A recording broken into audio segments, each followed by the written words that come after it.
کی باہر سے امپورٹ کرتے ہیں. ہمارے لیے باعث شرم ہے کہ یہی کپاس 92 میں ہماری 1 کروڑ 28 لاکھ بیل تھی, انڈیا 1 کروڑ 10 تھا. آج ہم 50 لاکھ پہ آ گئے, انڈیا 4 کروڑ پہ چلا گیا, ہمارا دشمن ملک. کیوں؟ ہماری ترجیحات نہیں رہی. ہم نے اپنے کاشتکار کو سپورٹ نہیں کیا. ہم نے امریکن کاشتکار کو, برازیل کے کاشتکار کو, وہاں سے میرے خیال میں کمیشن آتی ہے یا پریشر ہوتا ہے, مجھے اس چیز کا نہیں پتا. یہ تو عوام اس چیز کا سوال کرے حکومت سے کہ وہ کون سی وجہ ہے کہ اپنی زراعت کو تباہ و برباد کیا جا رہا ہے اور دوسرے کاشتکار کو خوشحال کیا جا رہا ہے. آج پاکستانی کاشتکار توبہ کر رہا ہے زراعت سے, کیونکہ اسے ہر فصل میں نقصان ہو رہا ہے. ہر فصل میں. اس دفعہ چاول کی فصل ہماری اڑ گئی, مکی کی فصل اڑ گئی, آم کی فصل یقین کر رہے اس وقت باقی 35% کھڑی ہے. پیاز ہماری جو کاسٹ آف پروڈکشن ہے 30 سے 35 روپے کلو ہے, لیکن ہمیں مل کیا رہا ہے ریٹ اس کے اوپر؟ 8 روپے کلو ہمیں ریٹ مل رہا ہے. ہماری تمام سبزیاں اس دفعہ کسی کا ریٹ نہیں ملا. اس کی میں وجہ آپ کو بتا دوں گا. گندم تمام فصلوں کا انجن ہے. گندم کا اچھا ریٹ کاشتکار کو ملے گا. گندم کا کاشتکار کو فصل اچھی ہوگی, اگلی فصلیں خود بخود آپ کی اچھی ہوگی, کیونکہ 4.5 کروڑ ایکڑ میں سے 2.5 کروڑ ایکڑ پہ گندم کاشت ہوتی ہے, آپ کی میجر فصل ہے. اگر گندم کا آپ کو ریٹ نہ ملا, فصل اچھی نہ ہوئی, تو کاشتکار کے پاس پیسے نہیں ہوتے کہ اگلی فصلوں پہ خرچ کر سکے. اس کا ثبوت یہ ہے, 2 سال پہلے ہمیں 3900 ریٹ ملا. پچھلے سال ہم نے آپ کو گروتھ دی 6.5. اگر پچھلے سال گندم کا ریٹ نہیں ملا, اس سال آپ کی گروتھ آ گئی ہے 0.5. یہ لمحہ فکری ہے حکومت کے لیے, معیشت کے لیے, معیشت دانوں کے لیے, کہ بلین آف ڈالر کے زراعت کی وجہ سے اس معیشت کا نقصان ہوا ہے. اس پہ کوئی سزا جزا ہے؟ کوئی آئی رپورٹ حکومت کی کہ یہ 0.5 پہ 6.5 سے نیچے کیوں آئی ہے؟ آپ کے پاس سوائے زراعت کے اور ہے کیا پاکستان میں؟ نہ آپ انڈسٹری میں ہیں, نہ آپ آئی ٹی میں ہیں. ایک زراعت تھی آپ کے, اس کو تباہ و برباد کر کے رکھ دیا. پھر کہتے ہیں جی ہم نے پیکج دیا, پیکج دیا, پیکج دیا, قرضہ دیا. او بھائی ہم بھکاری نہیں ہیں. کاشتکار کی ایک اپنی سیلف ریسپیکٹ بھی ہے. ہمیں اپنی جنس کا جائز ریٹ چاہیے. صرف ہم چاہتے ہیں جو دنیا کا قانون ہے کہ کاسٹ آف پروڈکشن 7-25% پرافٹ, ہمیں وہی مل جائے, ہم کہیں گے الحمدللہ. ہم اس سے زیادہ نہیں مانگتے. اگر کاشتکار سے بجائے اس کو پرافٹ دینے کی بجائے اس کو کاسٹ آف پروڈکشن کا ملے ہی 40%, 60% اس کو نقصان ہو, تو وہ بیچارہ کیا کرے گا؟ کیا اگلے سال گندم کاشت ہوگی؟ محترمہ, ہم نے تو گندم اس دفعہ کاشت کی, جو آپ ہر جگہ پہ بتا رہی ہیں کہ گندم زیادہ کاشت ہوئی ہے. ہاں ہم نے کاشت کی, آپ پہ اعتماد کیا. آپ نے ہر جگہ پہ کھڑے ہو کے کہا تھا کہ میں اپنے کاشتکار کے بھائی کے ساتھ کھڑی ہوں گی, میں آپ کو نقصان نہیں ہونے دوں گی. لیکن آپ ہمارے ساتھ کھڑی نہ ہو سکی. آپ نے کاشتکار کا نقصان کروا دیا, بلکہ میں یہ کہوں گا کہ کاشتکار کو مار دیا, زندہ درگور کر دیا کاشتکار کو, ایک صرف سیاست چمکانے کی خاطر کہ ہم نے آٹا سستا دیا. بھائی میں چاہتا ہوں آٹا سستا ہو, غریبوں کو آٹا سستا دیں. میں چاہتا ہوں غریبوں کو آٹا مفت دیں, لیکن کاشتکار کے معاشی قتل پہ نہ دیں. اگر کروڑوں کاشتکاروں کا معاشی قتل کر کے آپ کچھ لوگوں کو آٹا سستا دیں گی, اور وہ بھی کن کو؟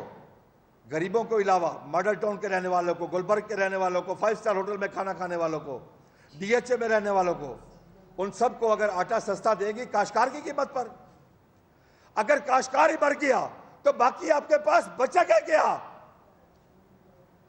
کہتے ہیں ہمارے پاس پیسے نہیں ہیں. اپنی برات تو آپ نے بڑھا دی, اپنی تنخواہیں تو بڑھا دی, وزراء کی, ایم این اے, ایم پی اے, سینیٹر, پرائم منسٹر, پریزیڈنٹ, سب کی تنخواہیں بڑھا دی. ایک صرف کاشتکار ہی ملک دشمن ہے کیا؟ کاشتکار سے بڑا کوئی ملک کا وفادار ہو سکتا ہے جو سال کے 365 دن آپ کے لیے کام کرتا ہے؟ اس چیز کی پرواہ کیے بغیر اس کی کوئی پینشن نہیں ہے, اس کی پرواہ کیے بغیر کہ کاشتکار کا کوئی میڈیکل فری نہیں ہے, اس کی پرواہ کیے بغیر کہ اس کو کہیں ایجوکیشن میں، کہیں بچوں کو بھرتی میں کوئی اس کا کوٹا نہیں ہے، اس کے باوجود سال کے 365 دن ایک دن بھی وہ چھٹی نہیں کرتا. آپ کو ہر چیز پیدا کر کے دینے والے کو، ہر چیز پیدا کر کے دینے والے کو، وہ چاہے گوشت ہے، سبزیاں ہیں، فروٹ ہے، گندم ہے، چاول ہے، کپاس ہے، ہر چیز پیدا کر کے دینے والے کو اس ملک میں لقب کیا دیا جاتا ہے؟ پینڈو اور گوار کا لقب دیا جاتا ہے. عزت کی نگاہ سے اسے دیکھا نہیں جاتا، اسے پاکستانی اور انسان تک تسلیم نہیں کیا جاتا. آج میں اس حکومت کے آگے ہاتھ جوڑتا ہوں، میں گزارش کرتا ہوں کہ خدا کے لیے ہمیں IMF کے چنگل سے نکالے. اگر آپ نے ہمارے اوپر ٹیکس لگا دیا، میں خدا کی قسم کھا کے جا رہا ہوں، لا الہ الا اللہ محمد رسول اللہ، یہ 25 کروڑ عوام کو تم کھانا نہیں کھلا سکتے. اگر یہ کاشتکار مر گیا بھوکا تو پھر یہ 25 کروڑ عوام کی فوڈ سیکورٹی رسک میں لگ جائے گی. آپ کو باہر سے کوئی چیز نہیں ملے گی. پھر آپ باہر سے ڈالر ہے آپ کے پاس امپورٹ کرنے کے لیے، آپ سہولتیں دے رہے ہیں باہر سے آنے والی کپاس کو، باہر سے آنے والے سویابین کو، باہر سے ہر چیز ڈیوٹی فری، اور پاکستانی کاشتکار کے اوپر GST. اگر بجٹ میں ہمارے انپورٹس کے اوپر GST لگی اور ہمارے انپورٹس کے ریٹ کم نہ ہوئے تو پھر مجھے بار بار اچھا لگتا ہے کہ میں قسم اٹھاؤں پاکستان میں زراعت فیزیبل نہیں ہے. پھر پاکستان میں پھر زراعت نہیں ہو سکتی. پھر ہم بجٹ کے بعد میں اعلان کرتا ہوں کہ ہم اسلام آباد اسمبلی کے باہر بیٹھ کے اس کا جنازہ بھی پڑھائیں گے، وہیں بیٹھ کے کلخانی بھی کریں گے. ہم زراعت ہی تو آپ کو لے کے چل رہی ہے، زراعت ہی تو آپ کو گروتھ دے رہی ہے، زراعت ہی تو آپ کی فوڈ سیکورٹی کے ضامن ہے، زراعت ہی تو آپ کو سب کچھ دے رہی ہے. آج ہم بچپن سے سنتے آ رہے ہیں جدے گردانے ہوتے کملے بھی سیانے، وہ زراعت کی بدولت ہے. آپ IT میں آگے نہیں جا سکے، آپ انڈسٹری میں آگے نہیں جا سکے. آپ کی پچھلے سال ہماری گروتھ تھی 6.5، آپ کی انڈسٹری کی کیا گروتھ تھی؟ 1%. IT کی آپ کی کیا گروتھ تھی؟ مائنس میں. جب آپ کی کسی اور چیز میں گروتھ ہی نہیں ہے، جب آپ کے پاس زراعت کے علاوہ کچھ ہے ہی نہیں ہے، تو پھر زراعت آپ کی ترجیحات میں کیوں نہیں ہے؟ آج میں مطالبہ کرتا ہوں کہ فوری طور پر تمام صوبوں میں بھی، وفاق میں بھی زرعی ایمرجنسی نافذ کی جائے. اور اگر ایسا نہ کیا گیا تو خدا کی قسم اس ملک سے زراعت جا رہی ہے. ہمارے لیے باعث شرم ہے کہ قدرت نے تو ہمیں تمام نوازوں سے نوازا. دریا ہمارے پاس، سمندر ہمارے پاس، میدانی علاقہ ہمارے پاس کراچی سے لے کے پشاور تک، جنگلات ہمارے پاس، چاروں موسم ہمارے پاس، روئی ہمارے پاس، چولستان ہمارے پاس، تھر ہمارے پاس. پھر ہم 10 سے 12 بلین ڈالر کی ایگریکلچر پروڈیوس باہر سے امپورٹ کرتے ہیں. تو ہمارے لیے باعث شرم ہے، کیونکہ ہم میں ول نہیں ہے. ہم نے ریسرچ پہ توجہ نہیں دی، ہمارا کوئی مارکیٹنگ میکینزم نہیں ہے. دنیا میں فیوچر مارکیٹنگ ہے. آپ کے سامنے ہمیں آج کے ریٹ کا نہیں پتا کہ گندم کا میں آج ریٹ کیا ملنا ہے. ہمارے دشمن ملک کے کاشتکار کو آج سے 8 ماہ پہلے بتا دیا گیا تھا کہ جو اس سے اگلی فصل آئے گی اس کا ریٹ یہ ہوگا. یہ ہوتی ہے فیوچر مارکیٹنگ. پھر ابھی وفاقی حکومت نے ایک فیصلہ کیا ہے، ایک اور قتل کا فیصلہ کیا، معاشی قتل کے کاشتکار کا. جو ان کے پاس 24 لاکھ ٹن گندم پڑی ہے اس کو ریلیز کر رہے ہیں. دنیا میں کبھی کسی جگہ پہ کسی ملک میں جب کاشتکار کی کوئی چیز آ رہی ہو، کاشتکار کے پاس ہو، نہ حکومت ریلیز کرتی ہے نہ اسے باہر سے آنے دیتی ہے. اب باہر سے کاٹن آ رہی ہے، پاکستان کے کاشتکار کی پچھلے سال کی 6 لاکھ گاٹھ اس وقت تک پڑی ہے. کاشتکار بیچارہ کیا کرے، کس کس سے لڑے؟ بھئی کاشتکار تو پاکستانی نہیں ہے، انسان نہیں ہے. اگر ہوتا تو پھر چیف منسٹر صاحبہ اس وقت تک کاشتکاروں کے ساتھ کم از کم 5-6 میٹنگز کر چکی ہوتی بجٹ کے اوپر. انہوں نے ہمیں انسان تسلیم نہیں کیا، پاکستانی تسلیم نہیں کیا. پرائم منسٹر صاحب کاشتکاروں کے بے تحاشا وفود سے مل چکے ہوتے. میں ایک میٹنگ میں گیا ہوں وہاں پہ، پرائم منسٹر صاحب کی میٹنگ میں. وہاں پہ وہ سٹیک ہولڈر آئے ہوتے جن کا دور دور تک زراعت سے تعلق نہیں تھا، وہ زراعت کے فیصلے ہو رہے تھے. دیکھیں نا، جب تک مین سٹیک ہولڈر کو نہ بلایا جائے، پتہ اسی کو جو خود ہل چلاتا ہے. زراعت کا اسی کو پتہ ہے جو خود پریکٹیکل کاشتکار ہے. پڑھنے سے زراعت نہیں آتی، PhD کرنے سے زراعت نہیں آتی.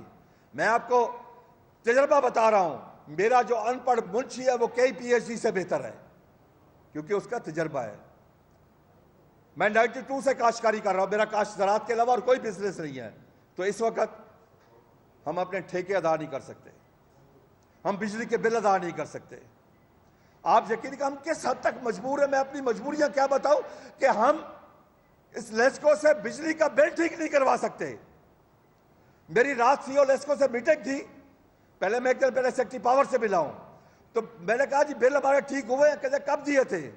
میں کہا جی آپ کو یہ بل جو دیے گئے ہیں وہ 1000-2000 بل آج سے میں نے کہا 4 ماہ پہلے دیے ہیں, 4 ماہ ہو گئے لیکن ان کی کریکشن نہیں ہو سکی. اور اس میں یونٹ کتنے فالتو ہیں؟ 2016 میں ہم نے دینا تھا قصور میں 2 ارب روپیہ کاشتکاروں نے دینا تھا.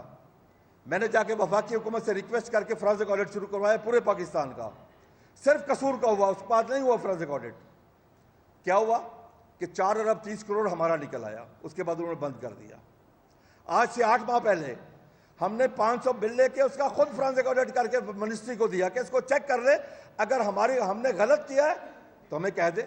وہاں سے ٹیم آئی, 8 دن ٹیم قصور میں رہی. سر 4.5 کروڑ یونٹ نکل آیا ان بلوں میں سے, 4.5 کروڑ یونٹ, کسی کے خلاف کارروائی نہیں ہوئی. کیا اس میں سارے حصے دار ہیں؟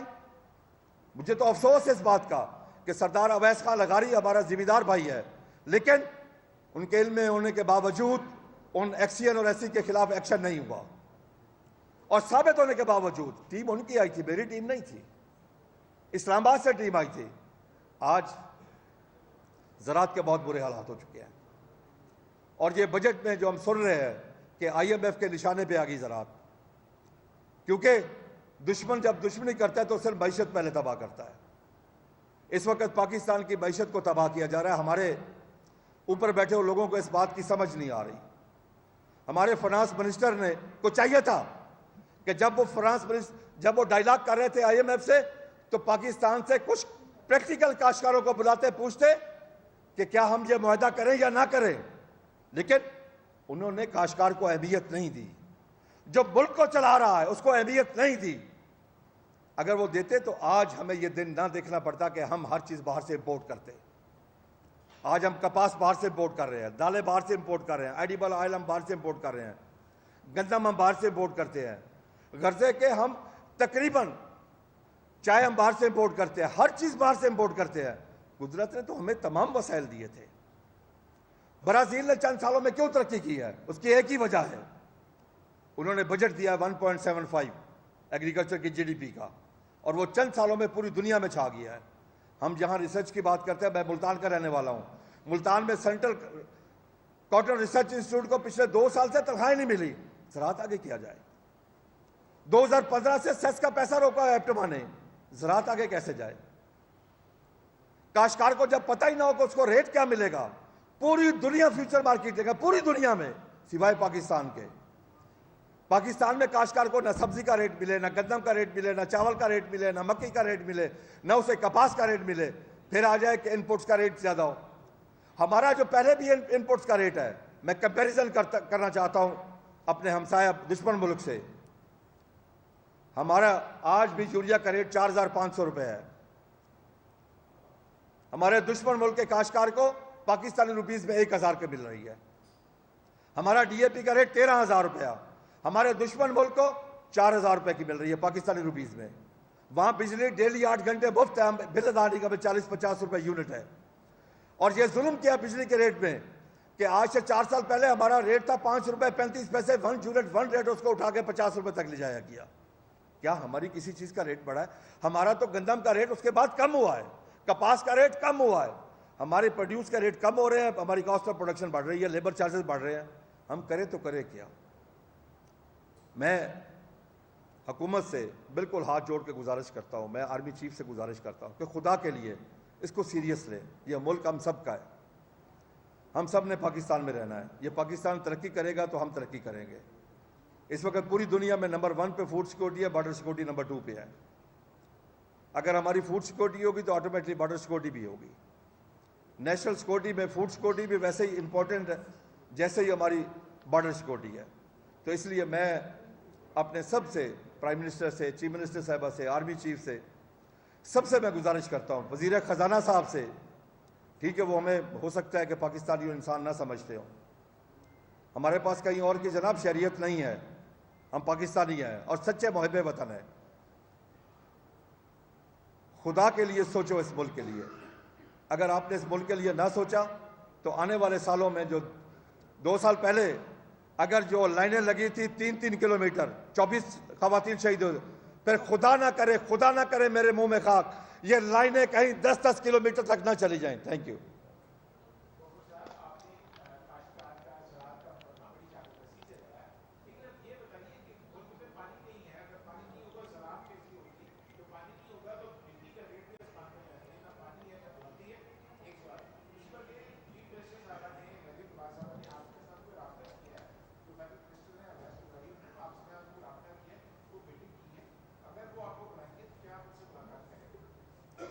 دیکھیں جی، اگر ہمیں جو بھی بلائے گا 24 گھنٹے ہم حاضر ہیں۔ پہلی چیز تو یہ ہے، ہم ہر وقت بات چیت کرنے کے لیے تیار ہوتے ہیں، ہر وقت، بلکہ ہم خود بھی جا کے ان کا دروازہ ناک کرنے کی کوشش کرتے رہتے ہیں۔ یہ بھی میں آپ کو عرض کر دوں، اس کی وجہ یہ ہے، ہمارا مقصد کسی کے ساتھ لڑائی جھگڑا نہیں ہے، ہمارا مقصد ہے کہ اپنے ایشو ریزالو کروائیں، زراعت کو بہتر کریں۔ جب زراعت بہتر ہوگی تو معیشت بھی بہتر ہوگی، جب معیشت بہتر ہوگی تو امن و امان بھی بہتر ہوگا۔ آپ نے پانی کی بات کی، پانی کے اوپر میں یہ کہوں گا کہ ایک تو انڈیا کے ساتھ مسئلہ ہے، اس کو ملکی لیول پہ اس وقت سیریس لیول پہ میں سمجھتا ہوں حل کیا جا رہا ہے۔ میں پاک افواج کو سلام پیش کرتا ہوں جنہوں نے ہمیں زندگی کی سب سے بڑی خوشی عطا کی اس دفعہ۔ میں اپنی پوری لائف کی سب سے بڑی اس جیت کو اپنی لائف کی سب سے بڑی خوشی سمجھتا ہوں، اور انشاءاللہ وہ ہمارے پانی کے اوپر قبضہ نہیں ہونے دیں گے۔ دوسرا، پانی کو ہمیں جو کرنا چاہیے، میں ایز اے کاشتکار آپ سے عرض کر رہا ہوں کہ ہمارا چاول ہوتا تھا 11 اضلاع میں، پنجاب کے 11 اضلاع میں، اب ہم پورے پنجاب میں لے کے چلے گئے ہیں۔ یہ ظلم ہے، ایک۔ نمبر 2، 60 کی دہائی میں ایک پنجاب ایگریکلچر کمیشن بنا تھا نواب افکالہ باغ کے زیر نگرانی۔ اس کی سفارشات میں پہلی سفارش یہ تھی کہ پتوں کی سے لے کے رحیم یار خان تک کوئی شوگر مل نہ لگایا جائے، یہ سارا کاٹن ایریا ہے۔ ہم نے وہ فصلیں ختم کر دی جن کو پانی کم چاہیے تھا، جیسے کپاس ہے۔ ہم گنڈا، چاول، مکی وہ فصلیں لے کے آ گئے ہیں جن کو پانی کی بہت زیادہ ضرورت ہے۔ اس لیے ہمیں اس چیز پہ سیریسلی سوچنے کی ضرورت ہے۔ دوسرا، ہمیں جدید طریقہ کار پہ جانا پڑے گا، ہمیں ڈرپ اریگیشن پہ جانا پڑے گا، پیور سسٹم پہ جانا پڑے گا، اسپرنکلر اریگیشن پہ جانا پڑے گا۔ ہمیں اپنی بچت کرنی بہت ضروری ہے اس وقت۔ آپ کا یہ سوال سب سے اہم ہے پانی کے بارے میں، میں خود اس پہ شرمندہ ہوں، ہم اپنے آنے والے بچوں کے لیے کیا چھوڑ کے جا رہے ہیں۔ میں نے 92 میں جس گاؤں سے کاشتکاری شروع کی تھی، میرا پانی 24 فٹ پہ تھا، آج میرا وہ پانی 70 فٹ پہ ہے۔ میں شرمندہ ہوں اپنے آنے والے بچوں سے کہ ان کے لیے میں کیا چھوڑ کے جا رہا ہوں۔ ہمیں اس سیریس، اور میں یہ صرف آپ کے کہنے پہ یہاں بات نہیں کر رہا، میں نے ہائی افس لیول پہ ہم نے لکھ کے بھی بھیجا ہے، وہاں جا کے میٹنگز بھی کی ہیں، بات بھی کی ہے کہ اس پانی کے اوپر ہمیں بیٹھ کے پلاننگ کرنی چاہیے۔ ہمیں اب اس کا استعمال ایک مہذب معاشرے کی طرح کرنا چاہیے، جس طرح دنیا کر رہی ہے۔ ہمیں جب تک ہم جدید ٹیکنالوجی نہیں اپنائیں گے اس وقت تک ہم زراعت میں آگے نہیں جا سکتے۔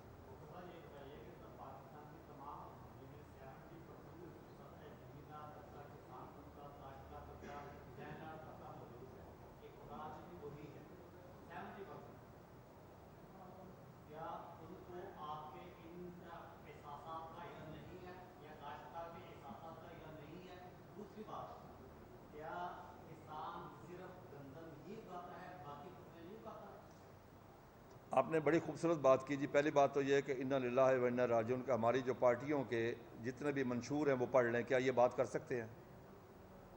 پہلی چیز تو یہ ہے جی کہ وہاں پہ کھڑے ہو کے بات کر سکتے ہیں، یہ بات نہیں کر سکتے۔ جب یہ ٹکٹ لیتے ہیں تو اس وقت ان کا منہ سی لیا جاتے ہیں۔ ایک، میں نے صرف گندم پہ بات نہیں کی، کاٹن میں ہم بہت پیچھے چلے گئے ہیں۔ میں نے بتایا کہ 92 میں ہماری 1 کروڑ 28 لاکھ بیل تھی، 1 کروڑ ہم 50 لاکھ پہ آ گئے، وجہ ہمیں ریٹ نہیں ملا۔ بڑی سیدھی سی وجہ ہے، اگر ریٹ نہیں ملے گا۔ میں نے آپ کو عرض کیا ہے کہ ہماری آم کی فصل میں نقصان ہوا ہے، کنو کی فصل میں نقصان، میں نے آپ کو عرض کیا ہے کہ تمام سبزیاں اڑ گئی اس دفعہ، ریٹ نہیں ملا کاشتکار کو۔ یعنی کہ کاشتکار، کوئی بھی کاشتکار، میں آپ کو عرض کہ چند دن آلو کا ریٹ اچھا ملا، اس کے بعد وہ بھی ریٹ ختم ہو گیا۔ ہاں، گنے کا کاشتکار بہتر رہا، اس کی بھی بہت ساری وجوہات ہیں، اس کے پیچھے بہت سارے طاقتور لوگ ہیں تاکہ گنے کی کاشت میں کمی نہ آئے۔ اب اس پہ بھی آ جائیں، آٹے کا ریٹ تو کم ہو گیا، چینی کا ریٹ کم کیوں نہیں ہوا؟ نہیں، چینی کا ذمہ دار نہیں ہے جی،